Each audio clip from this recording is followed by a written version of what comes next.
నిజానికి ఉద్యోగం చేయకుండా ఇంట్లో ఉంటున్న ఆడవాళ్ళు రెట్టింపు సంపాదిస్తున్నట్లు లెక్క. ఈ మధ్య బ్రిటన్లో ఓ కోర్టు వాళ్ళు తీర్పు ఇచ్చారు, వాళ్ళందరికీ నెలకు 75,000 ఇమ్మన్నారు. ఇంట్లో ఉన్నవాళ్ళు రెట్టింపు పని చేస్తున్నట్టండి. అందుకేనమ్మా ఉద్యోగం చెయ్యని ఆడవాళ్ళని నేను ధైర్యం కోసం నమస్కారం పెట్టి కోరుతున్నా, ఎవరైనా మిమ్మల్ని నాట్ వర్కింగ్ అంటే ఎలాట్ వర్కింగ్ అని చెప్పండి. నాట్ వర్కింగ్ ఏటమ్మా పనికి మేలన్నమాట. కడిగి కూర్చున్నారా, మంచమే పడుకున్నారా? వర్కింగ్ లో ఉన్న వాళ్ళకి ఒక సమయం ఉందండి. ఇళ్ళకి సమయం లేదండి, ఎక్కడ ఆదివారం లేదండి, అమావాస్య లేదండి, అనారోగ్యం వచ్చిన దిక్కు లేదండి. నిజం కదా ఇది? పక్కా నిజం. ఉద్యోగంలో ఉన్న వాళ్ళకి సెలవు ఉందమ్మా, ఆదివారం ఉంది, కొన్ని సెలవులు ఉన్నాయి, పండగలు ఉన్నాయి. ఇంట్లో పండగ వస్తే రెట్టింపు పని, పిండి వంటలు చేయాలి.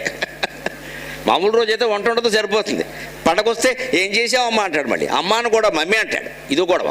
అమ్మ అన్నం కూడా తెలిస్తేగా. మరి రెట్టింపు పని చేస్తున్న ఆడవాళ్ళని నాట్ వర్కింగ్ అంటారేమిటండి? ఎలాట్ వర్కింగ్ అంటే మనం పని అంటే మన దృష్టిలో సంపాదించేది మాత్రమే పని అనుకుంటాం. ముందు ఆ దృక్పథాన్ని మార్చుకోవాలి.